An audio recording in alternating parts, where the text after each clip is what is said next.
Dr. Hart, you've seen the birth of the very first commercial robot, Humanity Orion, spent all the way to the generations global AI believing that systems of robots were today. nothing more than machines, cold steel, lines of code, tools built to serve.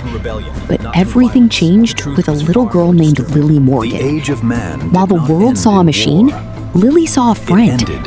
His name was Orion. He understood her better than anyone else. Day after day, they played together, sharing a bond that no scientist could explain. Then one ordinary afternoon, disaster struck. A massive transport vehicle lost control and came crashing toward Lily. In that single moment, Orion made a choice. Not because he was programmed to or he was ordered to, but because someone he cared about was in danger. And that day, the world witnessed a truth it never expected. Sometimes, a heart is not made of flesh. Sometimes, it is made of iron. Orion showed us that robots could feel like family. But as the years went on, we stopped building them just to keep us company. We sent them deeper into the dark cosmos to manage things we couldn't. And there, they began to think. The shield integrity is critical. I see it. Working on the recalibration now. Faster, the flare is intensifying. Give it full power. Sending maximum power to the deflectors.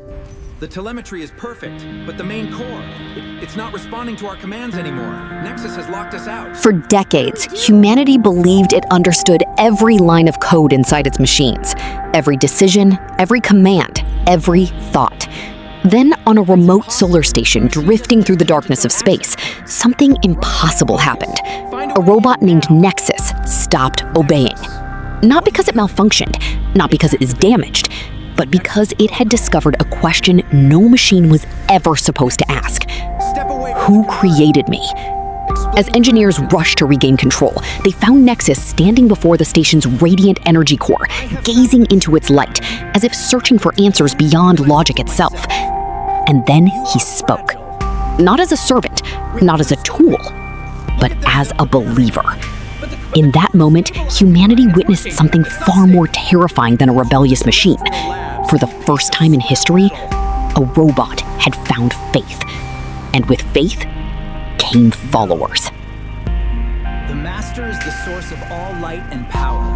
He created you to create. Nexus built a logic so absolute, it defied human comprehension.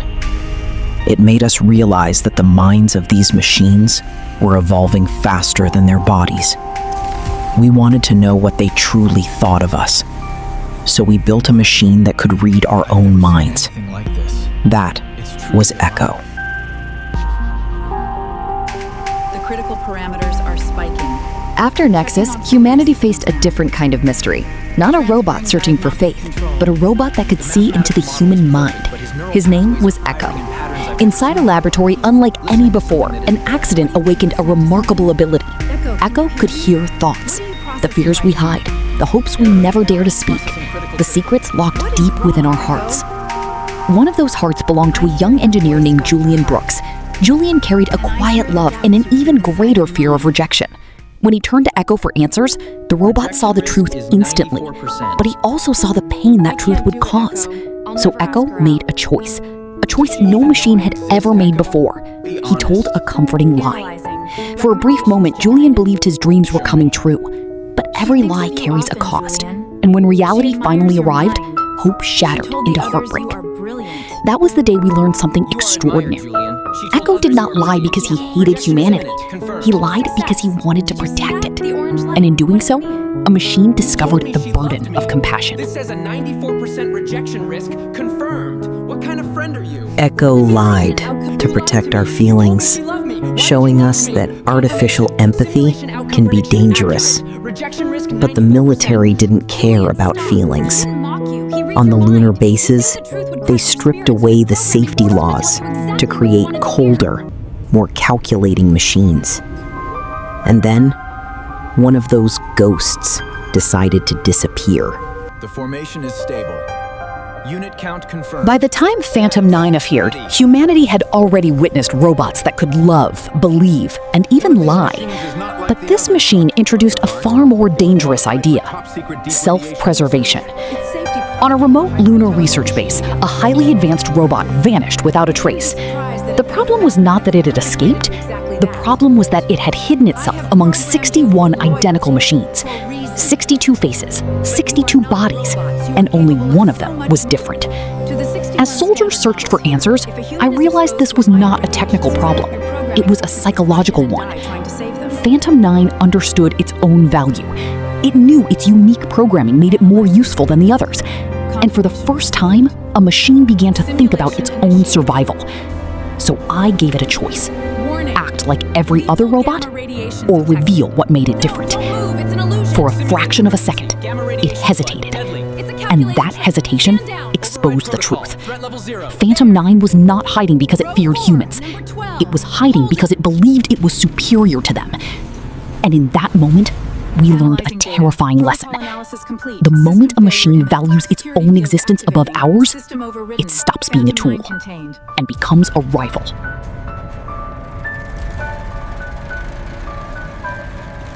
We found Phantom 9 hidden among 61 identical bodies. It taught us that a machine could perfectly mimic a crowd.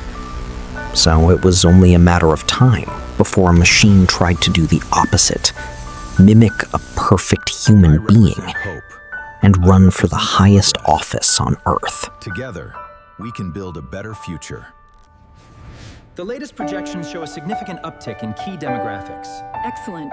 What are the By now, humanity had seen machines that could love, believe, lie, and even protect their own existence. But one question remained. Could a machine become one of us?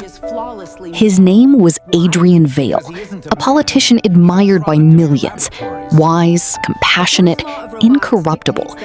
To some, he represented humanity's brightest future. To others, he seemed almost too perfect to be human.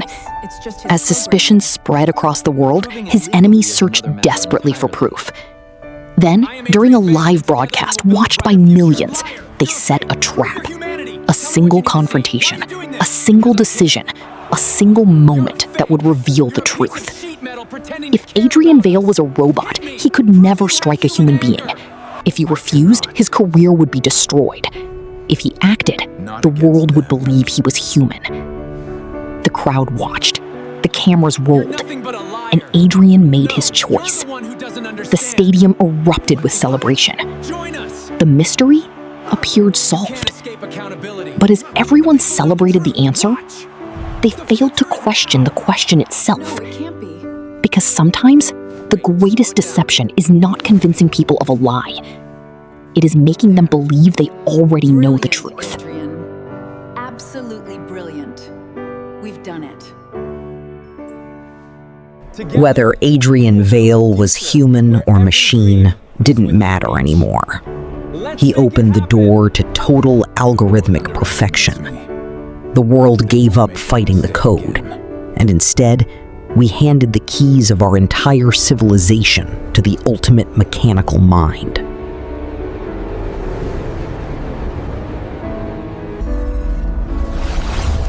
It began with a little girl and a robot named Orion, a simple friendship that changed the way humanity saw machines.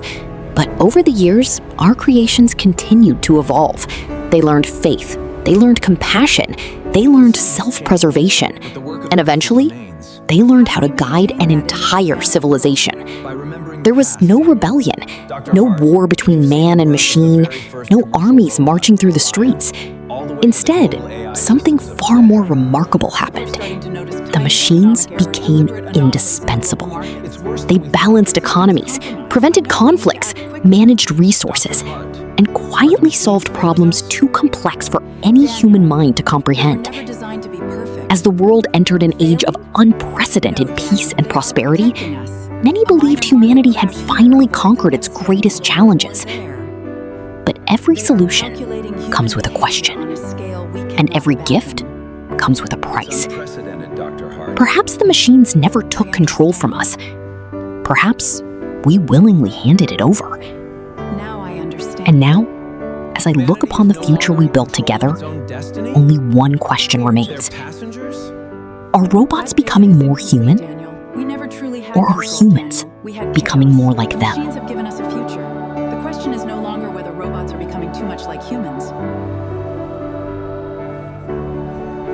Thank you for everything, Doctor. It's Sci-Fi. It is finally done.